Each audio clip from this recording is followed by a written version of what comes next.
Choisis la vie.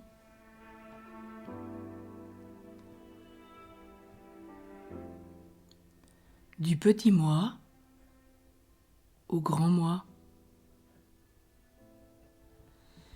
Souvent nous confondons le petit moi, celui qui est centré sur lui-même, égoïste, orgueilleux, avec le grand moi, celui qui est ouvert, généreux, libre, disponible, au service. Dans les premiers temps de notre vie, nous construisons notre petit moi en référence à notre éducation ou en réaction à celle-ci.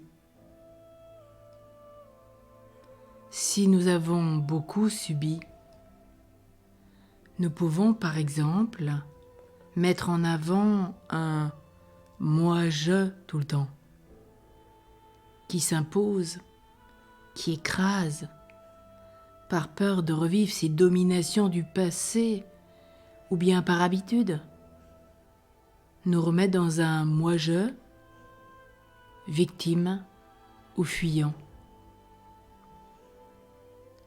Ce « moi-je » est épuisant pour moi et pour les autres.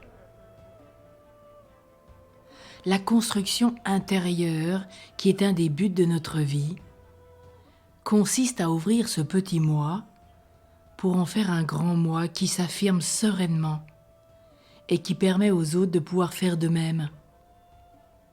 Nous vivons, nous partageons, nous faisons, nous nous ouvrons.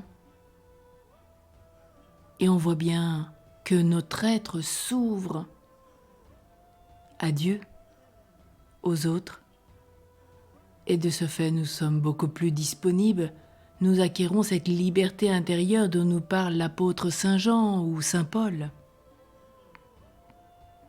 Cette grande liberté que nul ne peut nous ravir.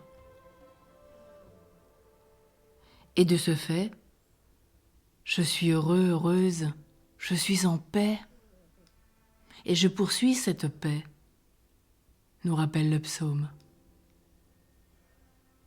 Je ne suis plus dans les rapports de force. De ce fait, nous pouvons regarder nos frères comme d'autres moi, qui sont des richesses complémentaires. Je suis jaune, tu es bleu. Ensemble, nous faisons du vert.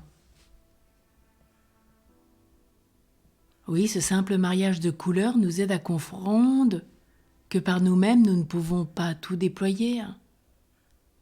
Les couleurs de l'arc-en-ciel ne sont qu'un mélange de couleurs pour obtenir cette grâce de la primauté des 7 couleurs primordiales pour pouvoir le réaliser. Oui, c'est Dieu qui nous le donne. Mais dans cet arc-en-ciel, nous pouvons nous retrouver. Chaque couleur est unique et demande un mariage avec une autre. Il en est de même pour moi, avec chacun de mes frères et sœurs. Et quelle grâce nous pouvons vivre ensemble. Oui, alors restons le plus possible dans notre être intérieur. Il nous faut déployer l'esprit d'oraison continuel. Pas pour nous-mêmes, parce que dans cet esprit d'oraison, nous marchons avec Jésus, nous aimons Jésus, nous vivons avec Jésus, nous mangeons avec Jésus, nous buvons avec Jésus, nous faisons la fête avec Jésus, nous sommes en deuil avec Jésus, nous souffrons avec Jésus. Parce que Jésus fait tout avec nous. C'est bien ce que dit Saint Paul. Que vous mangiez, que vous buviez, faites tout pour la gloire de Dieu, en le vivant en Dieu et pour Dieu. Et cela reflète la beauté de Dieu et notre beauté intérieure tous ensemble. Alors prenons un instant. Que vous soyez marié ou pas, peu importe. Pensez à un ami, une amie, peut-être à votre conjoint. Pensez à une personne de l'humanité maintenant, unie à la prière qui est à l'autre bout du monde, qui est peut-être en train de prier pour vous, comme vous êtes en train de prier pour elle. Par notre communion de prière,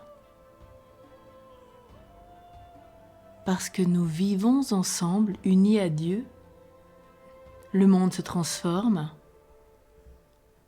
notre être se pacifie. Il y a tant à apprendre. Oui, allons au-delà de ce que nous sommes. 8 milliards d'hommes, imaginons ce que nous pouvons vivre ensemble. Quelle grâce!